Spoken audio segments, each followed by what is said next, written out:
VS. സർക്കാരിനെ തഴഞ്ഞ് പിണറായി വിജയന്റെ ലേഖനം. ഇടതു സർക്കാരുകളുടെ നേട്ടങ്ങൾ പറഞ്ഞുള്ള മുഖ്യമന്ത്രി എഴുതിയ ചിന്താവാരികയിലെ ലേഖനത്തിലാണ് വി.എസ്. അച്യുതാനന്ദന്റെ പേരില്ലാത്തത്. വി.എസ്. ഭരിച്ച 2006-2011 കാലഘട്ടത്തെക്കുറിച്ച് ലേഖനത്തിൽ പരാമർശമില്ല. വിവരങ്ങളുമായി തിരുവനന്തപുരത്ത് നിന്ന് അർജുൻ രാജ് ചേരുകയാണ്.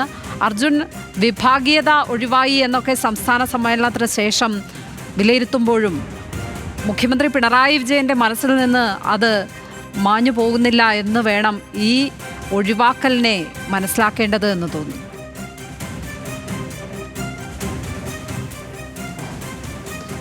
ലക്ഷ്മി, കേരളത്തിൻ്റെ സമഗ്ര വളർച്ചയ്ക്ക് LDFിൻ്റെയും കമ്മ്യൂണിസ്റ്റ് സർക്കാരുകളുടെയും സംഭാവന എന്താണെന്ന് വിശദീകരിച്ചുകൊണ്ട് ചിന്താവാരികയിൽ എഴുതിയ ലേഖനത്തിലാണ് ഇത്തരത്തിൽ വി.എസ്. സർക്കാരിൻ്റെ പങ്ക് അല്ലെങ്കിൽ വി.എസ്. സർക്കാരിൻ്റെ സംഭാവനകളെ പിണറായി വിജയൻ തമസ്കരിക്കുന്നത്. 57 മുതലുള്ള ഇടതുമുന്നണി സർക്കാരിൻ്റെ വിവിധ കാലഘട്ടത്തിലെ കൃത്യമായിട്ടുള്ള വികസന പ്രവർത്തനങ്ങൾ, ക്ഷേമ പദ്ധതികൾ ഉൾപ്പെടെ വിശദീകരിച്ചുകൊണ്ടാണ് മുഖ്യമന്ത്രി ചിന്തയിൽ ലേഖനം എഴുതിയിട്ടുള്ളത്. 57 തൊട്ടുള്ള ഇടതുമുന്നണി സർക്കാരുകളുടെ നേതൃത്വത്തിലാണ് ഭൂപരിഷ്കരണ നിയമം തൊട്ട് കേരളത്തിൻ്റെ സമഗ്ര വളർച്ചയ്ക്ക് ഉതകുന്ന നയങ്ങളും പ്രഖ്യാപനങ്ങളും നടപ്പാക്കിയതെന്നാണ് മുഖ്യമന്ത്രി ഈ ലേഖനത്തിൽ പറയുന്നത്. 57 തൊട്ടുള്ള വിവരമുണ്ട്. അതിൽ വിദ്യാഭ്യാസ പരിഷ്കാരം നടപ്പാക്കിയത്, അധികാര വികേന്ദ്രീകരണം നടപ്പാക്കിയത്, ജനകീയ ആസൂത്രണം ഏർപ്പെടുത്തിയത് ഉൾപ്പെടെയുള്ള കാര്യങ്ങൾ പറയുന്നുണ്ട്. 67 അധികാരത്തിൽ വന്ന കമ്മ്യൂണിസ്റ്റ് പാർട്ടിക്ക് മുൻകൈയുണ്ടായിരുന്ന സർക്കാരും സമൂലമായ മാറ്റങ്ങൾ ഉണ്ടാക്കി. കാർഷിക മേഖലയിലെ കാർഷിക പരിഷ്കരണ ബില്ല് കേരളത്തിൻ്റെ ചരിത്രത്തിലെ സുപ്രധാനമായിട്ടുള്ള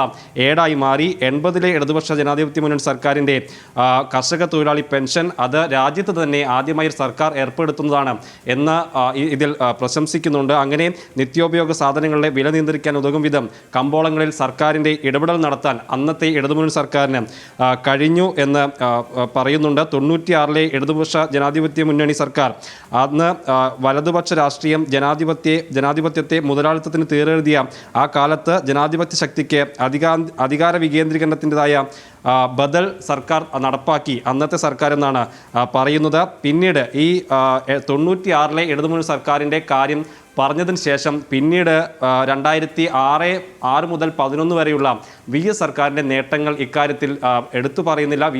വി.എസിൻ്റെ പേര് പോലും പരാമർശിക്കാതെ പിന്നീട് 2016-ൽ പിണറായി സർക്കാർ അധികാരത്തിൽ വന്നതിന് ശേഷമുള്ള കാര്യങ്ങളെക്കുറിച്ചുള്ള വിശദമായിട്ടുള്ള വിവരങ്ങളാണ് അതിൽ പറയുന്നത്. ആ കാലഘട്ടത്തിൽ സാമ്പത്തികമായി പ്രതിസന്ധിയിലായിരുന്ന സമയത്താണ് ആ സർക്കാർ അധികാരത്തിൽ വരുന്നത്. പക്ഷേ പിന്നീട് ജനകീയമായിട്ടുള്ള ക്ഷേമ പദ്ധതികൾ ഉൾപ്പെടെ നടത്തിക്കൊണ്ട് ആ സർക്കാർ വരുത്തിയ മുന്നേറ്റങ്ങളുടെ കാര്യങ്ങൾ വിശദമായി പറയുന്നുണ്ട്. 2006 മുതൽ 2011 വരെ വി.എസ്. സർക്കാർ ഭരിച്ച കാലഘട്ടത്തിലെ വികസന പ്രവർത്തനങ്ങളോ ആ കാലഘട്ടത്തെയോ കുറിച്ച് ഒരു വാക്ക് പോലും പരാമർശിക്കാതെയാണ് ഈ ലേഖനം എന്നുള്ളതാണ് ഇതിൻ്റെ ഏറ്റവും പ്രധാനപ്പെട്ട കാര്യം. വി.എസിൻ്റെ പടം ആ ലേഖനവുമായി ബന്ധപ്പെട്ട് ആ ലേഖനത്തിൽ ഉണ്ട്. പക്ഷേ വി.എസ്. എന്ന പേരോ ആ കാലഘട്ടത്തെയോ ഒരു പരാമർശം പോലും ഇല്ലാതെയാണ് പിണറായി ഈ ലേഖനം പൂർത്തീകരിച്ചിട്ടുള്ളത്. ലക്ഷ്മി.